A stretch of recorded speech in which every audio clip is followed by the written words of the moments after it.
And we are starting the game. So we have a Terran versus Protoss on MLG dual site. Gabe, the Zerg for UND, off-racing as Protoss as his substitute for somebody else that was supposed to play. And they're going up against the U of R's JunoNdanah as Terran. Well, this was probably going to be one of our most interesting matchups for the day because it was going to be a Masters versus a Masters in TVP, which is a very controversial matchup at this point. But we now have a substitute, so we'll have to see how this game plays out. Dual site, yeah, I kind of like it. I like the fact that it's split. On one side looks completely different than the other. But anyways, we've got our red Protoss here, Gabe spawning at the left-hand side. And we've got Juno spawning at the right-hand side as the yellow Terran. And I don't know, Kyle, what are your thoughts on this matchup? I know you don't play Zerg, or sorry, you don't play Protoss or Terran, but you used to. So what do you think? Yep. I'm thinking Juno is going to take this convincingly, just because the Zerg player is not a high rank, or sorry, the opponent is not a high-ranked main race, so his off race can't be that much better.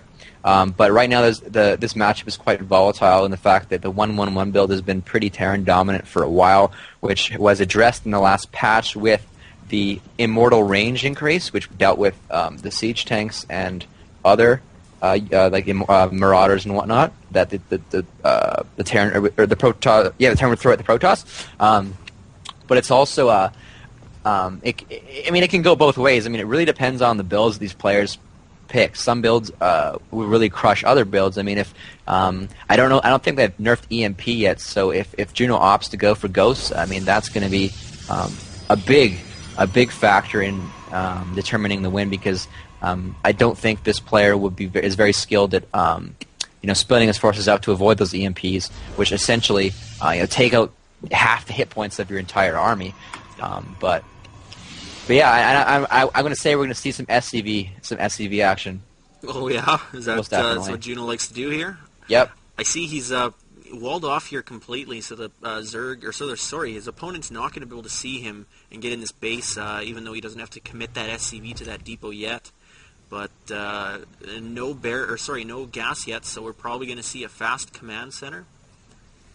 Yeah, and I think that's one of what Juno likes to do is he gets a command center up, and then essentially kind of like throws down that gas, or he might even opt to just go straight Marines. You never really know what Juno does, because it's all what he feels like doing based on what he scouts. And I have heard that Juno likes Marines. He does like Marines, and he uses them in almost every matchup. It looks like he's got a lot of good micro going on. If you take a look at the APM tab, no, it's pretty average. Well, Juno's doing some decent harassment with his SCV, but it's not going to phase Gabe, the Protoss player. If you take a look at Juno's baits, the command center's going down. Juno knows, like, okay, he just hit that cyber core. He's not in a lot of danger. He can safely take that command center.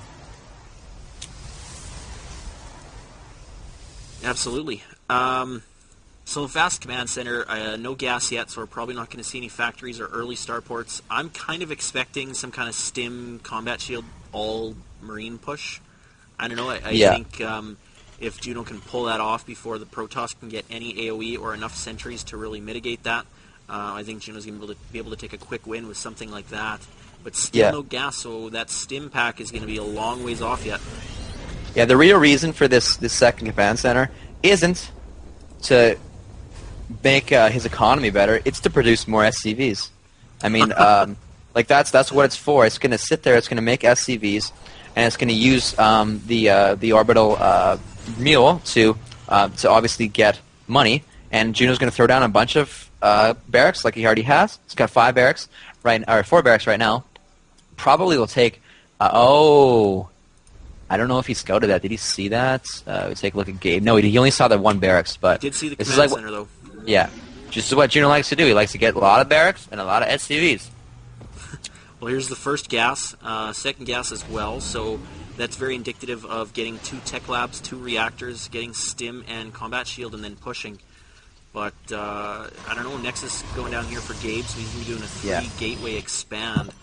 Warp Gate's just about to finish alongside with the gateways, so that's actually a very good timing for a player that is off racing, normally they have their gateways finished well before the warp gate timing, or even well after, and it causes their probe production and their unit production to be really out of sync. But Gabe's actually on the ball with this, so I'm actually pleasantly surprised. Yeah, and we see Juno's pulling some SCVs. No, he's just expanding. Sorry, I got excited. I thought Juno was going to push, but no. Don't get too excited here. Yeah. SCVs are good, but they're not OP like Marines. Yeah. And, I kind of called it, but here's the 2 tech labs. Likely going to be Stim and Combat Shield. Yeah, and we'll probably see some Marauders coming out of those. But yeah, and he's and right now Juno's at a good number of Marines to do some push.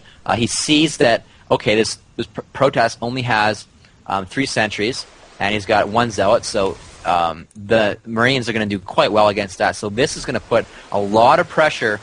Those warp gates are not firing. He has the minerals, but he hasn't fired anything off.